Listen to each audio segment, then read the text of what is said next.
Welcome, dear listener. Tonight, we drift gently into the past, exploring lives hidden behind the elegance of the Victorian age. Together, we will uncover why life was so brutal for Victorian wives as the quiet truths of history unfold. When we close our eyes and drift back into the 19th century, it is easy to imagine the Victorian world as a painting, frozen in elegance.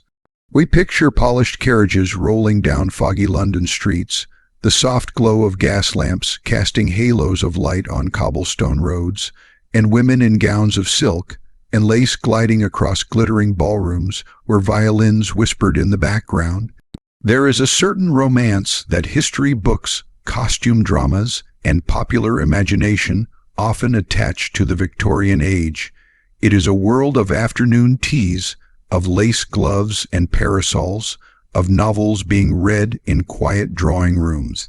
But just beneath that varnished surface, the reality was much harder, colder, and more demanding, especially for those women who became wives.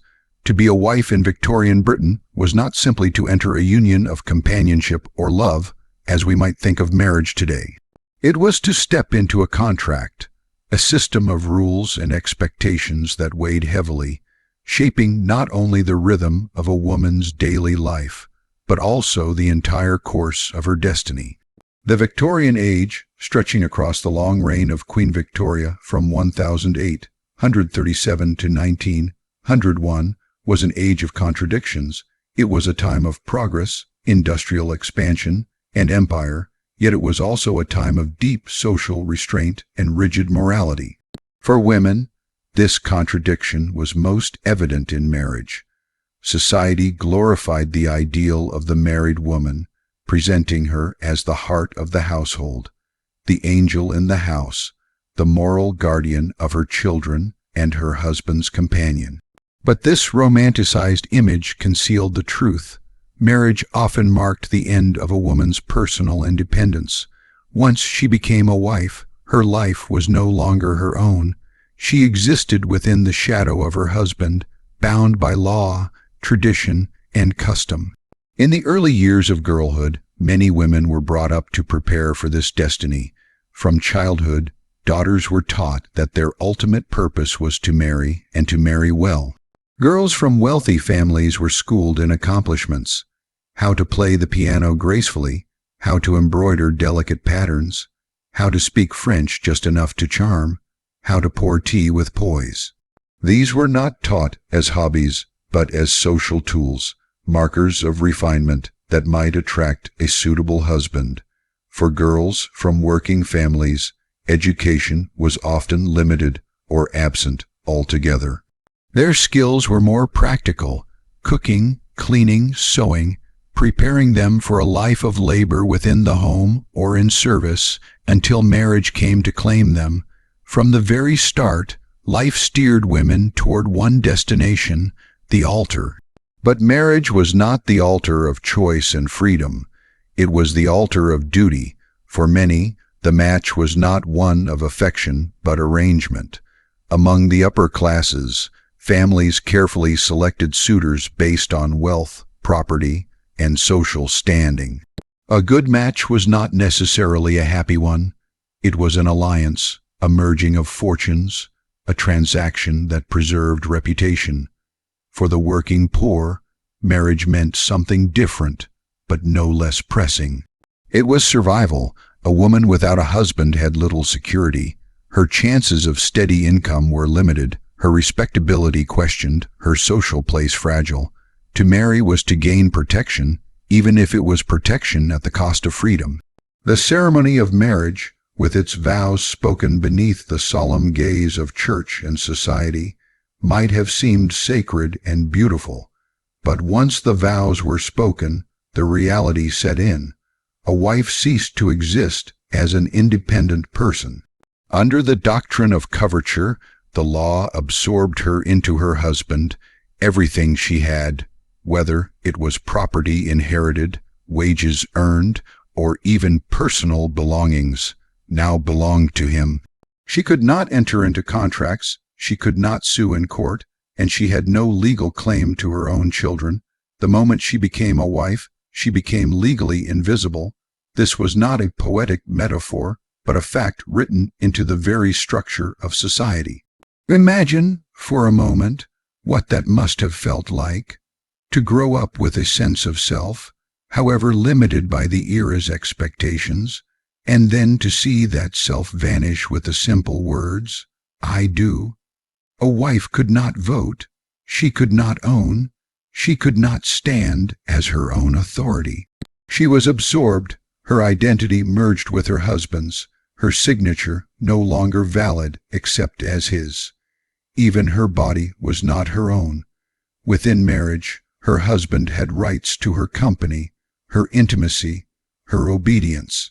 And should she refuse, there was little recourse, for the law saw marriage as a union that gave husbands certain entitlements.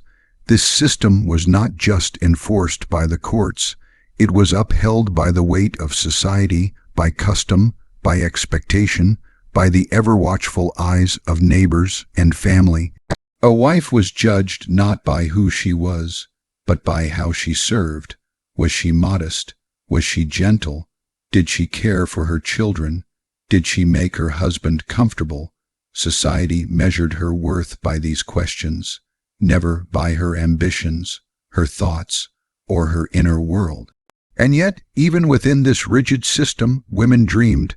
Some dreamed of love, of husbands who might be kind, of homes filled with warmth. Some dreamed of education, of books and ideas, though many were told such dreams were unnecessary. Others dreamed silently of freedom, though such thoughts were often buried, whispered only to the pages of hidden diaries.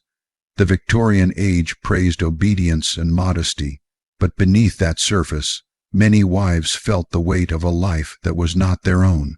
For the wealthy, the brutality was softened by material comfort, but it was no less real. A woman of high society might live in a grand home, surrounded by servants, adorned in silk gowns and jewels.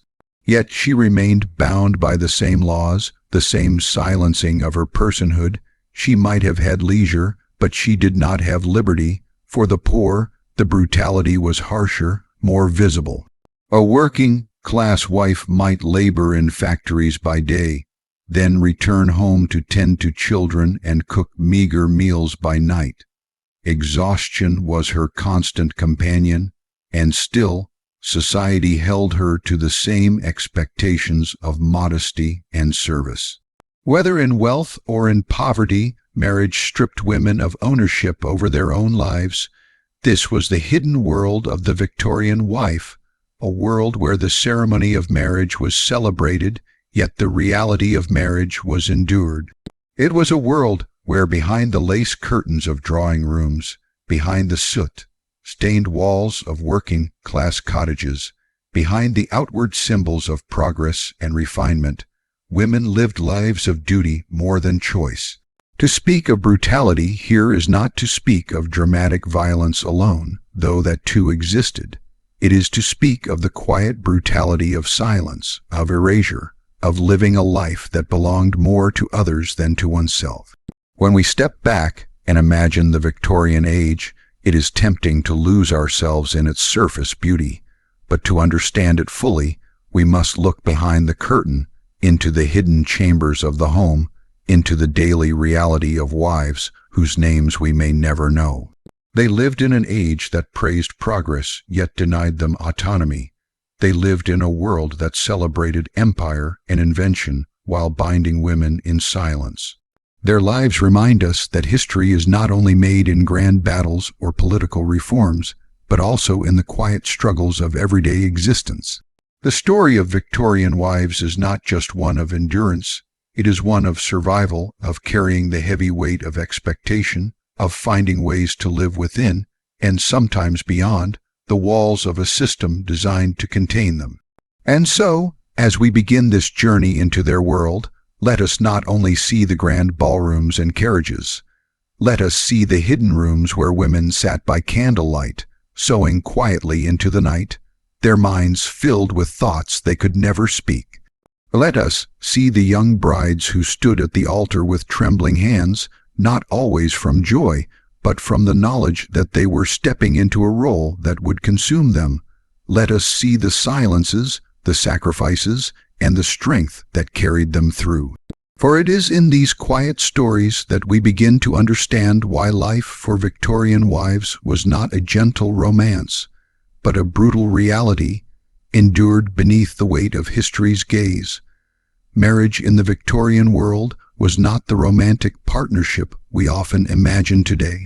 It was, more than anything else, a binding contract, an agreement made in the eyes of the law, society, and family. It was not entered into lightly, nor was it entered into with freedom on the part of most women. The very fabric of 19th century society was woven with expectations that a woman's destiny was marriage. For many young girls, that future was decided long before they had the chance to understand what it meant. The culture into which they were born shaped their entire journey toward the altar, and once they arrived, the vows they took marked the beginning not of liberation, but of submission. The emphasis on marriage as a contract was especially strong among the upper and middle classes. Wealth, property, and status were the currencies that governed social life, and marriage was one of the most powerful tools for securing them. Parents often viewed their daughters not as individuals with hopes and desires, but as valuable pieces in a social puzzle. A wealthy man's fortune could be preserved through a carefully arranged union. A struggling family could secure its future by marrying a daughter to a man of means, and reputations could be strengthened by alliances sealed at the altar. For many of these young women, the choice of whom they would marry was never truly theirs to make. They might smile, they might nod politely, but behind those gestures was a truth. Their futures had been bartered, shaped by others, and their role was to accept and comply. For working-class families, the arrangement looked different, yet the weight of necessity was no less heavy. Marriage in this world was a matter of survival. A woman who did not marry faced an uncertain existence. Employment opportunities for women were scarce and poorly paid. They might work as seamstresses, laundresses, or servants, but the wages barely covered living expenses, and social respectability was difficult to maintain outside of marriage. For many women, a husband was not just a companion but a shield against poverty, a means of shelter and sustenance, and so they too entered unions not from love alone, but because survival demanded it. What made Victorian marriage especially brutal for wives was the way the law stripped them of identity the moment the vows were spoken. This was not simply a matter of custom or expectation. It was written into the legal code under the doctrine of coverture. According to this principle, a married woman ceased to exist as a separate legal person. Her very being was absorbed into her husband's. She could not own property in her name, she could not sign contracts, and she could not bring legal cases to court. Any wages she earned were legally his. Any inheritance she might receive became his, and even the clothes she wore belonged, in the eyes of the law, to him. Marriage was not a partnership of equals. It was a transfer of ownership, and the wife was what was transferred. This legal invisibility had profound consequences. Imagine a woman who worked diligently as a teacher or governess before her marriage, saving what little she could to prepare for her future. The moment she married, every penny became her husband's. Imagine a daughter who inherited land or property from her father, only to watch it slip into her husband's name the day they exchanged vows. Even her body was no longer fully her own.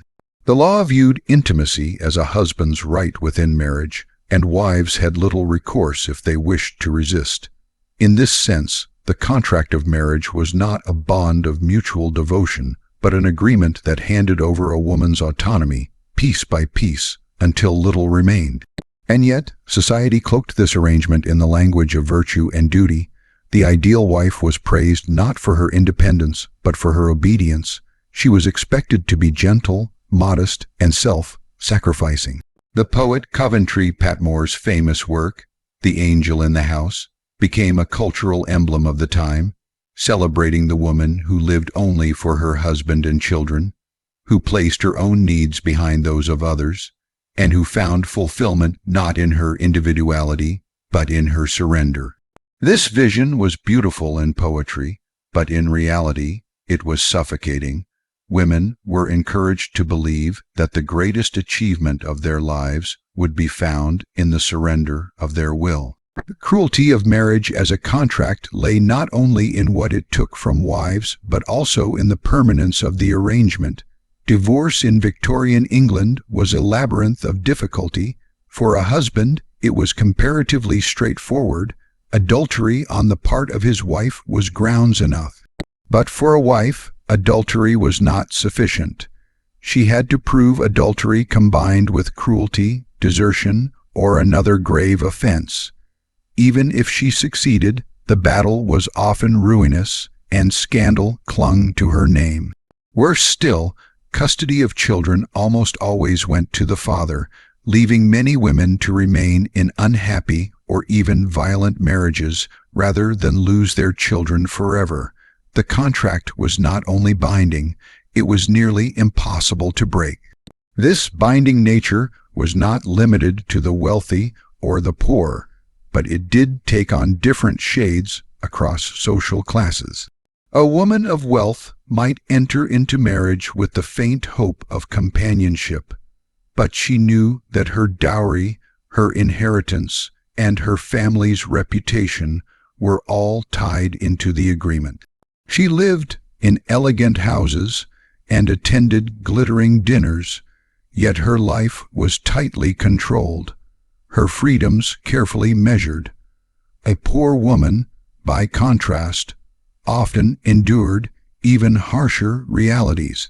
She labored long hours, first for wages and then for her home, her body worn down by childbirth and toil, her choices narrowed by the unyielding demands of survival.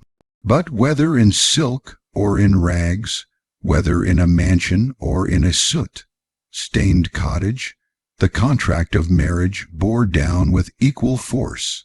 It is tempting from a distance to soften these truths by imagining that many marriages were happy, that companionship and kindness might soften the weight of the law. And indeed, there were marriages of affection, partnerships that grew into tender bonds despite the inequalities they contained. But affection could not erase the structure that defined the union. Even in the gentlest of marriages, the wife remained legally subordinate, her independence dissolved into her husband's authority. Happiness in this context was not guaranteed by equality, but by the goodwill of the husband. A kind man could make a wife's life bearable, even joyful. A cruel one could make it unbearable, and the wife's power to change her situation was limited at best.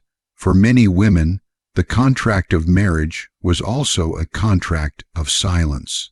They learned to endure without complaint, to bury their frustrations deep inside. Letters and diaries from the period reveal glimpses of this inner world. A woman who longed for intellectual companionship, another who grieved the loss of her property, another who mourned the children taken from her in the wake of separation.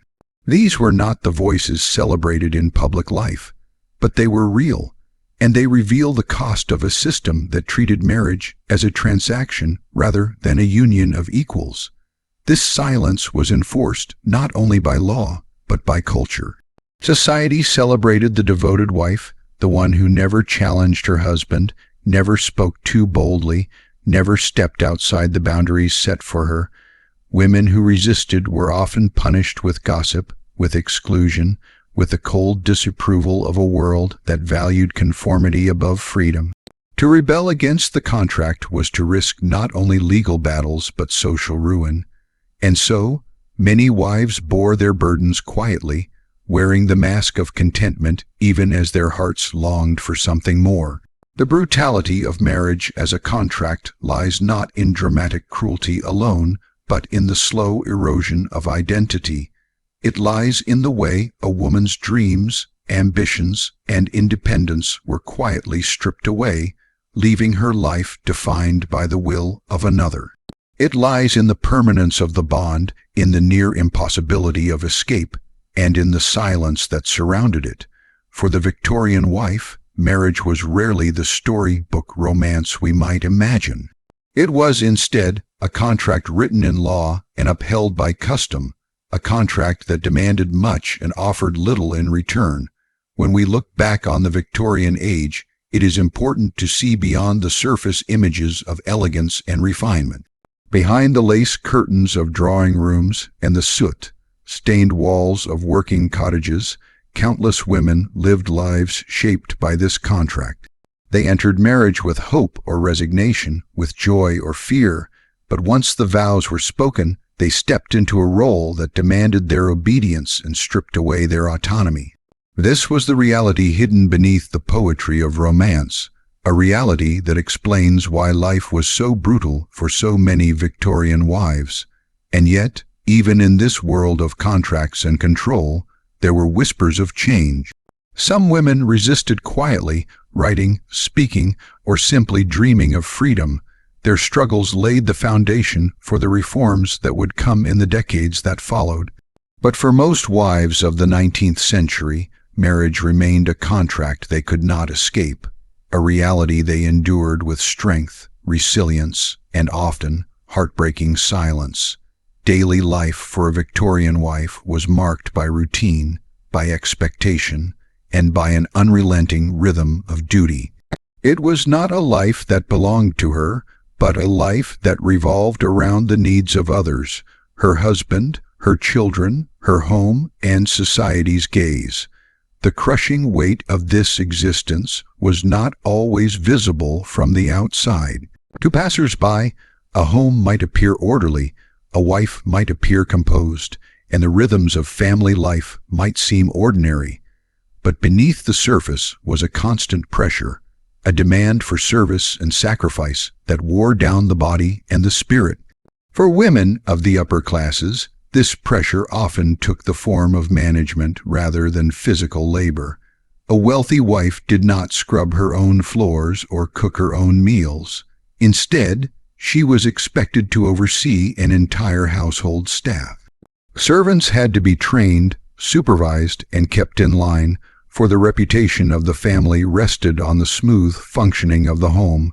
Guests who arrived for dinners or visits judged not only the grandeur of the house, but also the efficiency and elegance with which it was kept. A wife was held responsible for this, whether or not she lifted a finger herself.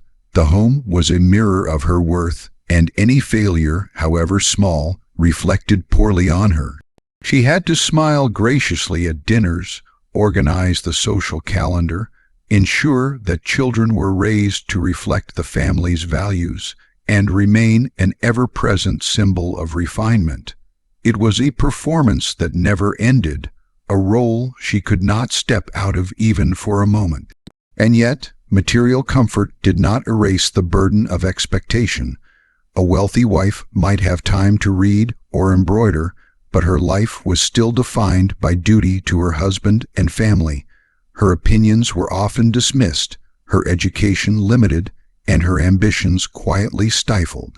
If she felt boredom, loneliness, or despair, she was expected to hide it behind polite smiles. If she suffered in her marriage, she bore it in silence. Even in a mansion filled with people, she could be profoundly alone. For women of the middle and lower classes, the weight of domestic life was even harsher, for they bore not only the responsibility of the home, but also the physical labor of survival. Many wives worked long hours outside the home, in addition to their duties within it. Some took in laundry, their hands raw from scrubbing and soaking. Others sewed garments late into the night, their eyes straining in the dim glow of candlelight. Factory wives spent their days among machines, breathing in dust and smoke, enduring hours of repetitive, exhausting work. And yet, when the workday ended, their labor was far from over. They returned home to cook what they could afford, to wash and mend, to soothe crying children, to prepare for another day that would begin before the sun rose. The home itself was not an easy place to manage. In wealthier households, coal fires and servants softened the edges of life, but in poorer homes, conditions were stark. Rooms were often overcrowded, with large families crammed into small, damp spaces. Clean water was not always easy to come by, and illnesses spread quickly.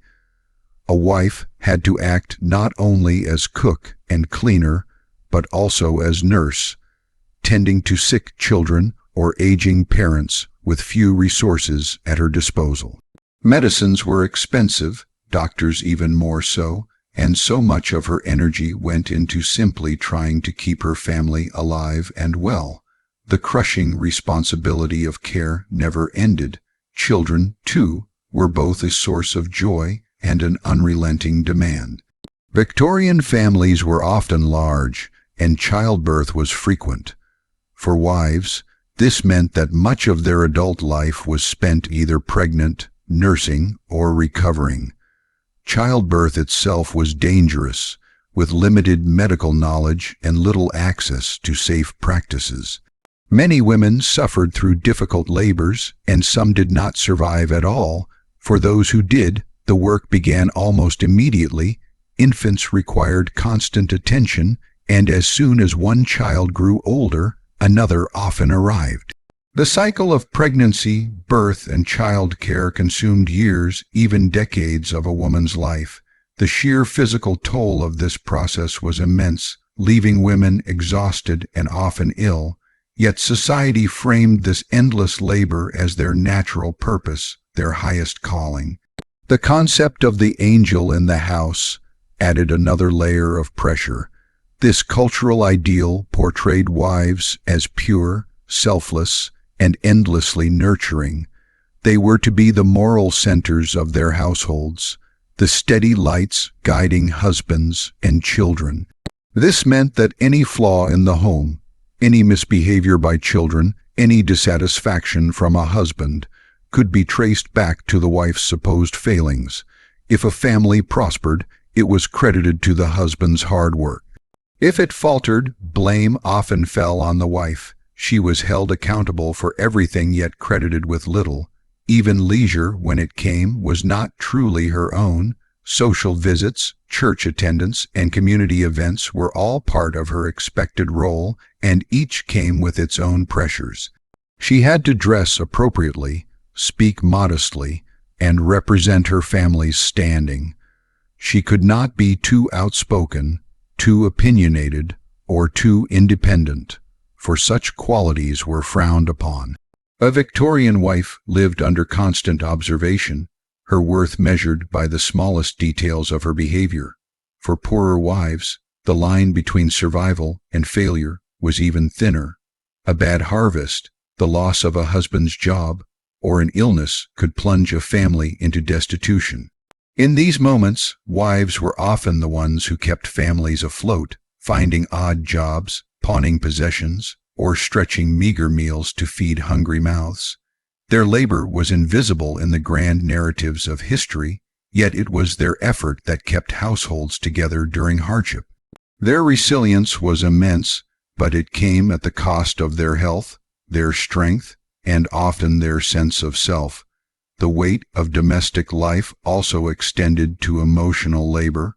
Wives were expected to soothe, to comfort, to manage tempers, and maintain peace within the home. A husband who came back angry from work or frustrated by the outside world often looked to his wife to calm him, to absorb his frustrations. If she failed, the blame was hers. If she succeeded, it was rarely acknowledged. The emotional demands placed on wives were constant, yet largely invisible. They were expected to maintain harmony, even at the cost of their own well-being. What makes this crushing weight so striking is how ordinary it appeared at the time. Few questioned it because it was woven into the fabric of daily life. From the moment a woman married, she stepped into a role that consumed her entirely. She was worker, caretaker, mother, nurse, manager, and moral guide. Her identity was swallowed by these roles, leaving little room for individuality. To step outside of them, to assert herself, was to risk judgment, isolation, or worse.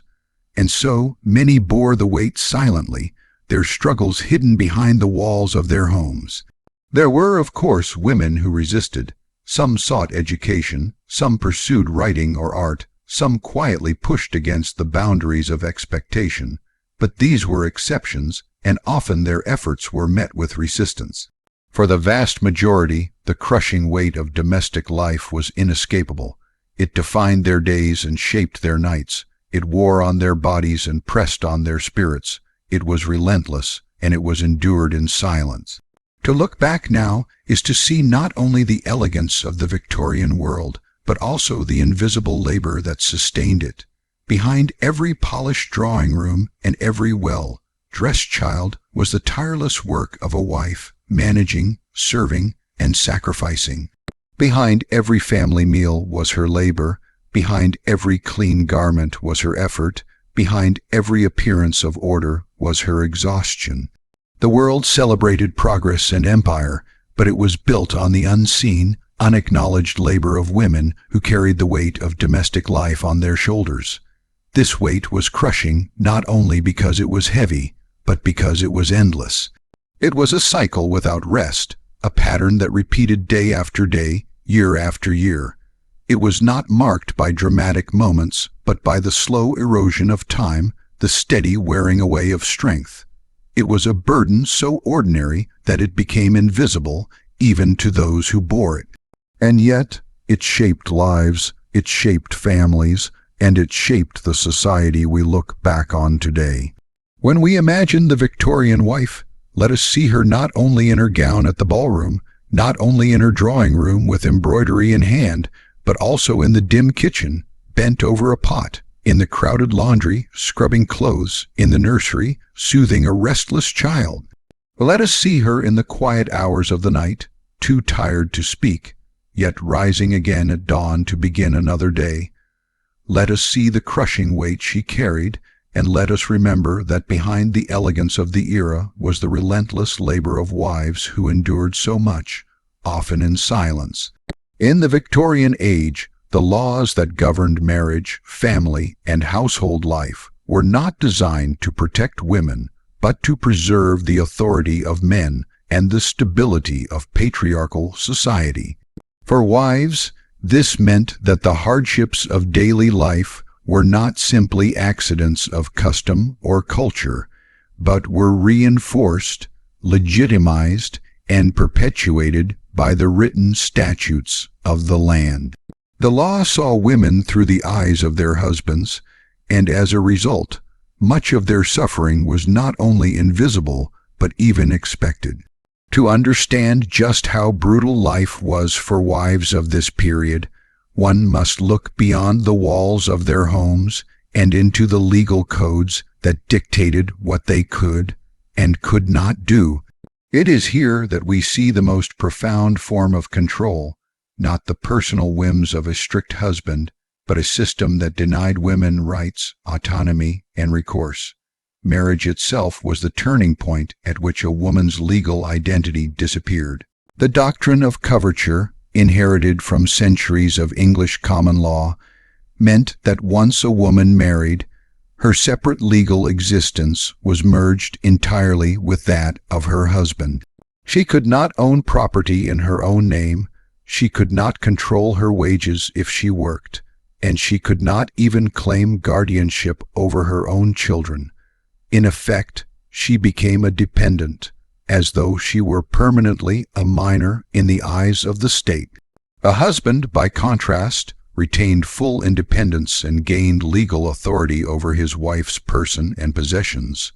To modern sensibilities, this arrangement seems shocking, but to Victorians it was presented as the natural order, a reflection of God's will and tradition. This legal framework meant that if a wife entered marriage with an inheritance or dowry, those resources no longer belonged to her. Land, jewelry, savings, and even personal items passed into the control of her husband. A man could spend, sell, or squander what had once been his wife's without fear of reprisal. The woman had no legal claim to take it back, even if his actions left her destitute. This made many women deeply vulnerable, especially if their marriages were unhappy or abusive. Wealthy daughters who had been promised some form of security found themselves financially powerless. Poorer wives, who might have scraped together money through labor, saw their earnings legally pocketed by their husbands.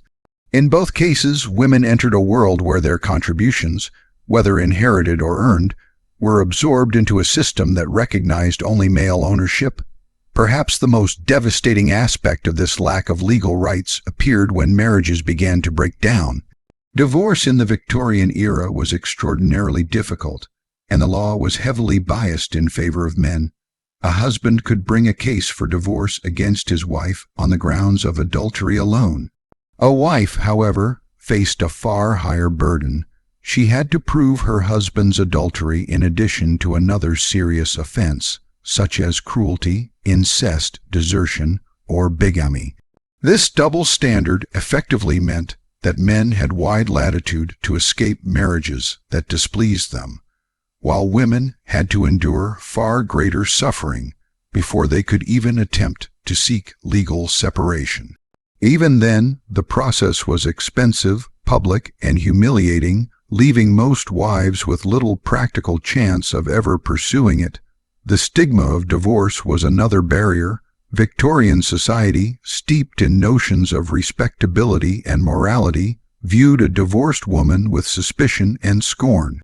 Even if she managed to secure a legal separation, she would often find herself socially ostracized, her reputation in tatters. Respectable circles shut their doors, family members sometimes disowned her, and employment opportunities dwindled. Worse still, in the event of a divorce, children almost always became the property of the father. A wife, even one who had been the primary caregiver, had no legal right to keep her children unless her husband allowed it. Many women remained in unhappy or violent marriages for this very reason. The idea of being separated from their children was too painful to endure, and the law offered them no comfort. Violence within marriage was also dismissed by both custom and law. While extreme cases of cruelty might make their way into courtrooms, most instances of physical abuse were considered private matters. Judges often sympathized with husbands, viewing their authority as part of the natural order of family life. A man striking his wife was rarely prosecuted. Instead, it was excused as discipline, the same way a parent might discipline a child. This attitude left countless wives vulnerable, living in fear of men who could harm them with little consequence. Even when neighbors, friends, or family knew of the violence, they often kept silent, believing it was improper to interfere in the affairs of a household. The silence that surrounded marital abuse was both cultural and institutional, ensuring that women suffered without support. Financial abandonment was another common cruelty. Husbands sometimes deserted their wives, leaving them without resources. Yet even then, the law often offered no remedy. A deserted wife could not easily claim wages for herself if her husband appeared later, demanding them as his legal right. Nor could she petition for maintenance unless she had the means to pursue costly legal battles. For poorer women, this meant turning to charitable institutions, parish relief, or low-paying, grueling work, while still carrying the stigma of being a married woman without her husband's protection. Society treated these women as fallen, even if they had done nothing wrong. The injustice of custody laws was particularly painful. In cases of separation or divorce, the father automatically retained legal guardianship over the children. A wife had no rights to claim custody regardless of her suitability or devotion.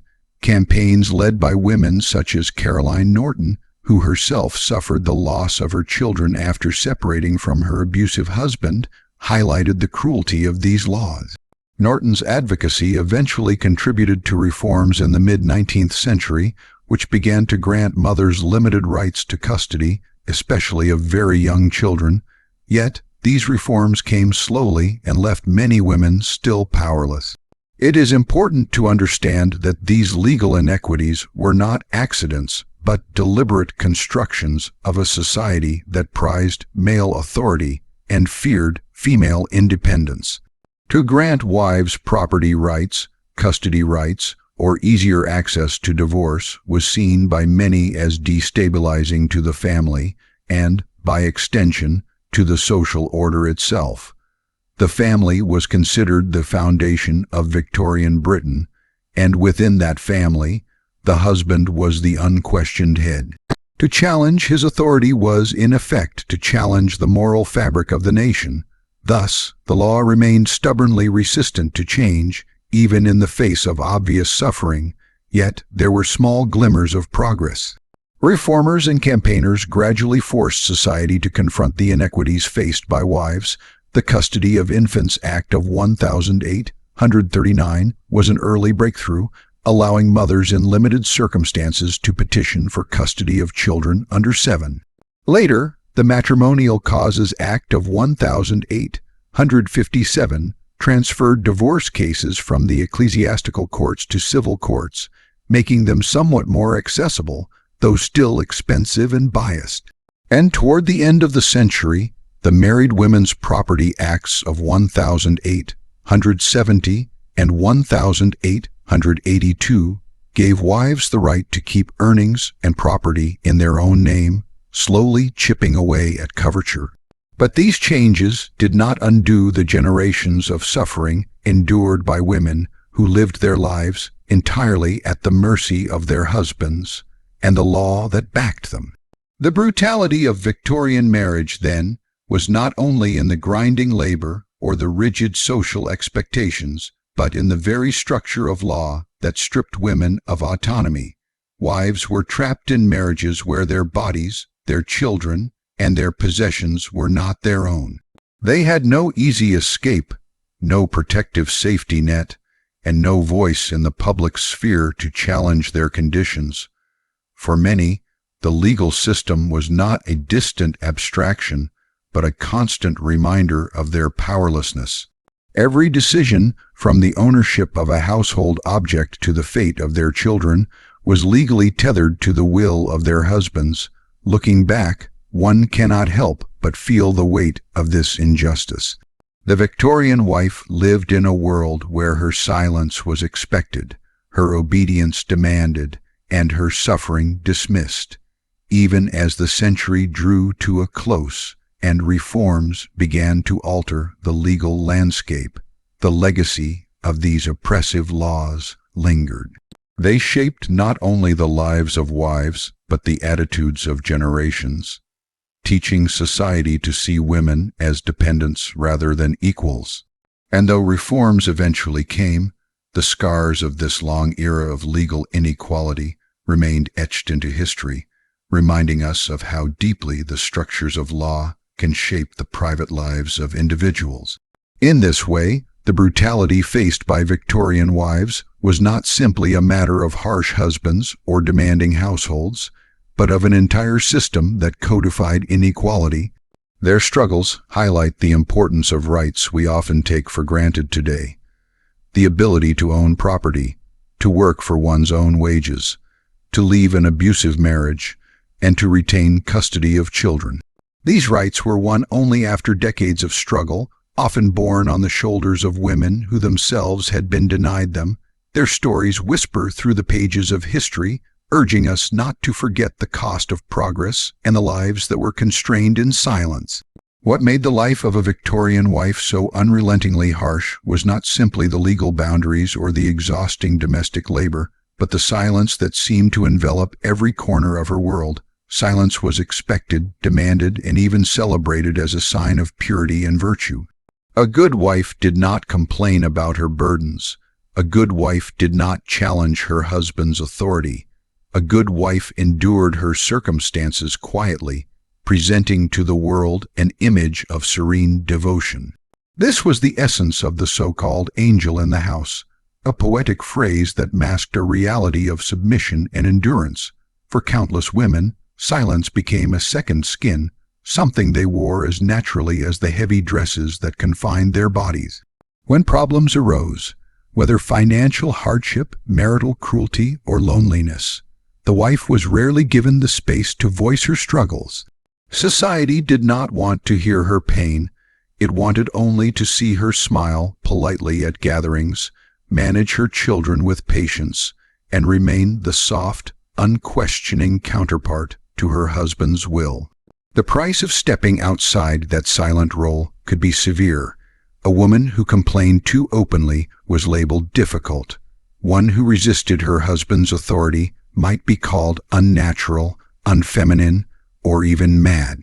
To survive respectably, many women learned to bury their voices so deeply that even they began to forget the sound of their own convictions. And yet, within that atmosphere of quiet endurance, there were moments when women found subtle ways to resist. Some turned to diaries, filling page after page with private reflections that no one else was meant to read. In the stillness of the night, by candlelight, they let their pens speak what their lips could not. These diaries became their confidants, holding stories of grief, anger, and frustration that would never have been tolerated in open conversation.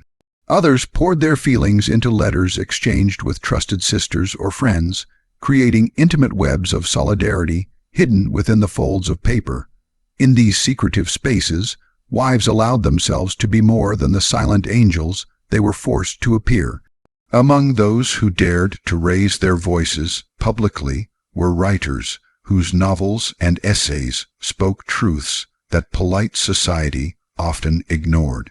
Charlotte Brontë, for instance, in her novels painted heroines who were not simply gentle and submissive, but fiercely independent and longing for self-expression. Characters like Jane Eyre defied the quiet endurance expected of women, insisting that they too were deserving of respect and autonomy. Brontë did not explicitly set out to write political manifestos, but her stories carried a force that resonated with women who recognized themselves in her heroine's struggles. In the act of telling stories, she challenged the cultural script that confined wives to silence. Elizabeth Gaskell, another novelist of the era, revealed through her works the struggles of working-class women, many of whom endured marriages not of love but of necessity. Her depictions of women facing poverty, exploitation, and social judgment widened the scope of public awareness, showing that suffering was not confined to one class but was embedded in the very structure of society. To read her novels was to glimpse lives that polite drawing rooms preferred to ignore. Her voice, compassionate yet unflinching, offered a rare acknowledgement of women's burdens, but the world of literature was only one arena where resistance quietly stirred. Some women turned to activism, daring to confront the legal and social systems that oppressed them. Caroline Norton stands out as one of the most poignant examples. Hers was not the story of a radical firebrand, but of a woman forced into action by personal devastation. Married to an abusive husband, she endured cruelty and confinement. Yet when she attempted to separate, she faced the most excruciating of losses.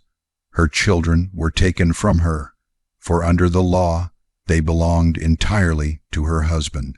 Norton fought relentlessly for the right to see her children again, and though her personal battles were marked by grief, her campaigns helped spark legal reforms, including the Custody of Infants Act, which for the first time allowed mothers some claim to their young children.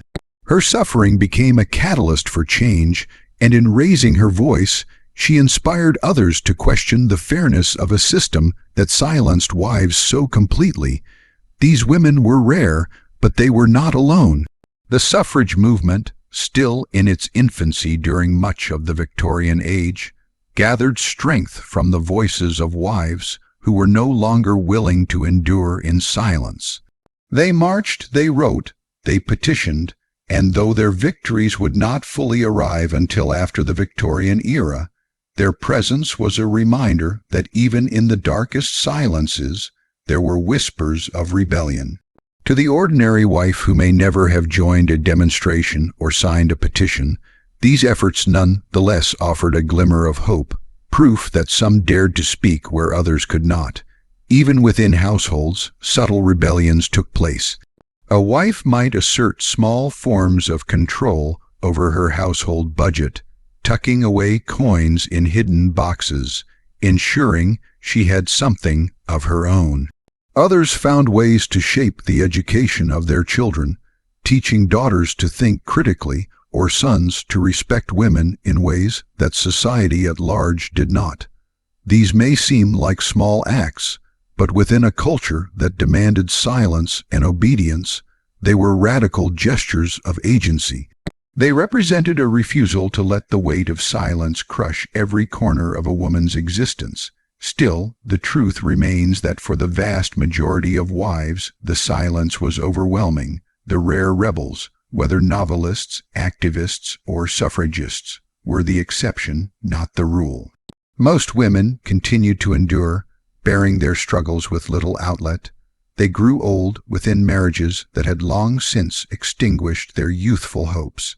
They buried children lost to disease, cared for husbands who had grown distant or cruel, and passed through decades of life without ever being recognized as full individuals by the law or by society. And yet they endured. That endurance itself, though often unacknowledged, was a form of strength. It may not have been rebellion, but it was survival in the face of extraordinary limitation. When we think of these wives, it is important not to mistake their silence for consent. Silence was a survival strategy, a way of navigating a world that gave them no safe avenues for dissent. Many of them must have dreamed of different lives, wondered about choices never available to them, or carried within them a quiet ache for freedom. Their silence was not the absence of thought or feeling, but the suppression of it under constant pressure. The voices we do hear, the Brontes, the Gaskells, the Nortons, are only fragments of what was felt by countless others whose words never reached the page. And yet, those fragments mattered. They pierced the veil of silence, however briefly, and began to reshape the narrative of what a wife could be. The literature and activism of the 19th century did not erase the brutality of Victorian marriage, but it cracked the walls just enough for change to seep in. By the end of the century, the voices of women had grown louder, their demands harder to ignore. They asked not only for custody rights and property rights, but eventually for the right to vote, to participate as equals in shaping the very laws that had once silenced them. The legacy of the rare rebels is intertwined with the endurance of the many. Without the countless wives who endured silently, the reforms might never have seemed so urgent. Without the few who spoke, the silence might never have been broken. Together, they tell a story not only of suffering but of resilience, of women who, in ways large and small, refused to be entirely erased. Their presence still lingers in the history of the Victorian age, reminding us that even in the most oppressive systems, voices find ways to rise. In reflecting on this, one is struck by the quiet courage it must have taken to live as a Victorian wife. Whether she was the silent angel managing her household without complaint, the writer penning novels that hinted at rebellion, or the activist standing in court to demand her rights, each carried within her a strength that was rarely acknowledged.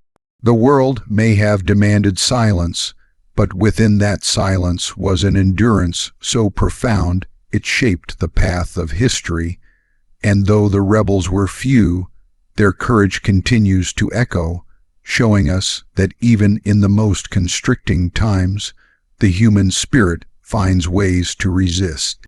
As the Victorian era slowly moved toward its end, the world around wives began to shift in ways that were both subtle and monumental. The rigid structures of law and culture that had bound them for so long did not disappear overnight, but cracks had begun to form in the once unshakable walls of patriarchy. Those cracks were not caused by one single event or one single voice. but by a gradual accumulation of struggles, reforms, and whispers of rebellion that could no longer be ignored.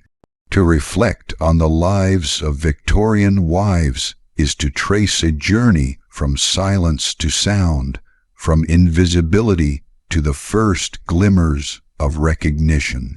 It is a story of endurance, but also of transformation, a reminder that even the most entrenched systems eventually yield to the persistence of human resilience.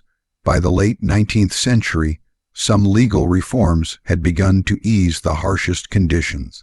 The Married Women's Property Acts of 1870 and 1882, for example, granted wives the right to keep their own earnings and to own property independently of their husbands. For the first time in centuries, the concept of coverture, where a wife's legal identity dissolved into that of her husband, was beginning to unravel. This was not just a technical legal change, it was a quiet revolution in the daily lives of women. A wife who once could not even claim ownership of the coins she earned by sewing or teaching, could now, in theory, hold them in her own name. The reform did not erase the hardships of marriage, but it gave wives a small measure of autonomy that had long been denied. Custody laws, too, began to shift, thanks in large part to campaigners like Caroline Norton. Mothers gained the right to petition for custody of their young children under certain circumstances. Though the law still heavily favored fathers, the very recognition that a mother might have rights to her children was groundbreaking. It challenged the assumption that wives were mere caretakers without claim, and it gave women hope that the bond between mother and child would no longer be entirely at the mercy of the father. These changes were modest by modern standards, but within the context of Victorian society, they signaled a reimagining of the family structure and of women's roles within it. Yet, for most wives living through these years, life remained much the same.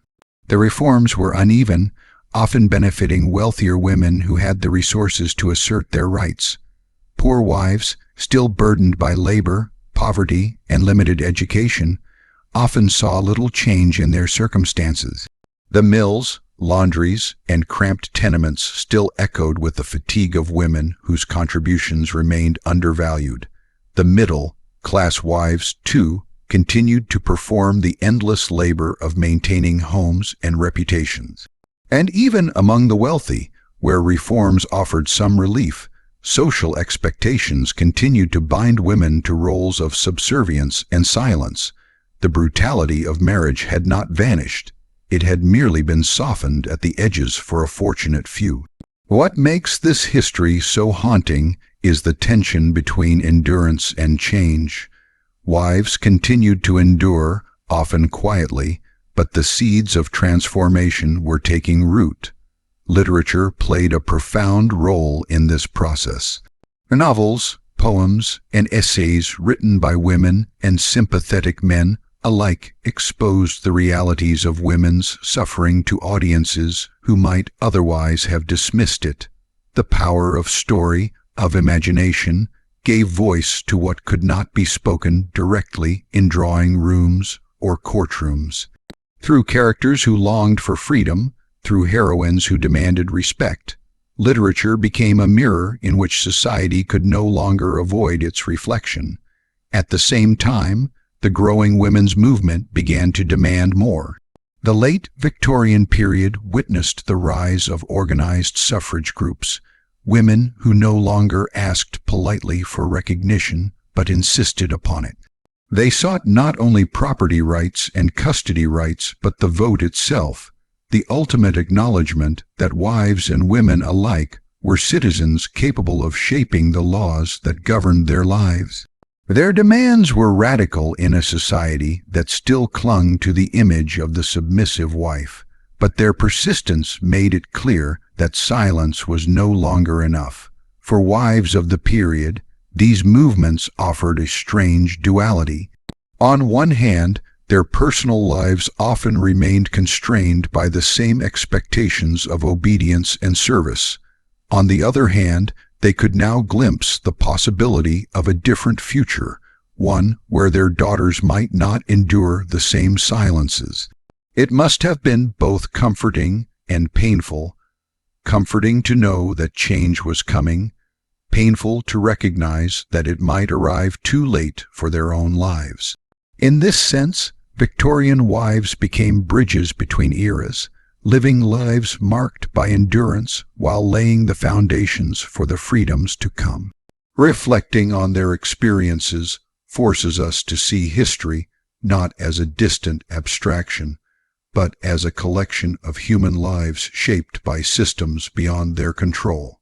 The Victorian wife who stayed in a marriage to avoid losing her children, the one who worked herself to exhaustion in a factory and then returned to a home of unending chores, the one who wrote secretly in her diary about her longing for a different life. These were individuals, each with her own inner world, her own dreams, her own griefs, and yet their stories converge in the shared weight of silence and endurance. To remember them is to give voice to lives that were too often unacknowledged in their own time. The brutality they faced is not simply a relic of the past. It is a reminder of how fragile rights can be, how easily silence can be enforced when systems are designed to suppress it. Fact that wives had to fight for the right to their own wages, to their own children, to their own voices underscores how much of what we now consider basic freedom was once denied. Their suffering teaches us not to take these freedoms for granted, but to recognize them as the hard-won legacy of generations who endured without them. And yet, there is more than tragedy in their story. There is also resilience, the quiet strength of women who carried on despite the odds. They raised children, kept households afloat, supported communities, and even in silence, preserved a sense of dignity. Their endurance was not passive, it was active, deliberate, and often heroic. To survive in such a system required a strength that history has too often overlooked. By the closing years of the 19th century, the image of the Victorian wife had begun to change. She was still expected to be dutiful and pure, but she was also beginning to be seen as an individual with thoughts, feelings, and even rights. The idea that women could be educated, that they could participate in public life, that they could contribute beyond the domestic sphere, these notions were slowly entering mainstream conversation. The brutality of the past was giving way, however reluctantly, to the possibility of a more balanced future. But history is never a clean break. The Victorian wife's struggles did not vanish with the dawn of the 20th century. They lingered, shaping debates about gender, marriage, and family for decades to come. What had once been endured in silence now became fuel for change, and the legacy of those who suffered quietly laid the groundwork for a new era of voices. Their endurance, combined with the courage of the rare rebels, ensured that their silence was not in vain. When we reflect on the Victorian wife, we must hold both truths in our minds, the brutality she endured and the strength with which she endured it. To remember only her suffering is to flatten her into a victim. To remember only her resilience is to overlook the injustice that required such resilience. It is in the balance between these truths that we find the real story, a story of human beings constrained by systems, yet never entirely broken by them. As we let this history settle into our thoughts, there is a kind of reverence owed to those countless women whose names we will never know. Their lives may not have filled books or shaped laws directly, but they shaped the world in quieter ways. They raised generations, carried traditions, and in enduring, they ensured that the fight for change could continue. Without their patience, without their sacrifices, the victories of later movements might not have been possible. So when we look back on the Victorian age, It is not enough to see the elegance of gowns and the glitter of gaslit ballrooms. We must also see the wives who moved silently through those same halls, carrying burdens that few recognized. We must see the wives in cramped kitchens, in dimly lit factories, in rural cottages, each navigating a life marked by expectation and constraint. We must hear the echoes of their silences, and in doing so, we give them back a fragment of the voice that was denied to them. The story of Victorian wives is not merely a chapter of the past.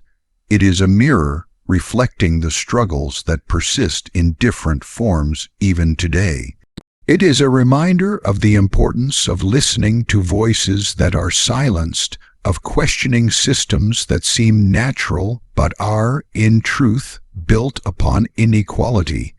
It is a call to remember that progress is never inevitable but always earned, often at great personal cost. And so, as we close this reflection, let us carry with us the memory of those women. Their lives, though marked by brutality, also contained moments of love, of joy, of small victories that made endurance possible. Their humanity shines through the weight of history, reminding us that even in silence there is meaning, and even in endurance there is strength. To honor them is not only to recount their suffering, but to recognize the resilience that allowed them, and through them us, to move forward.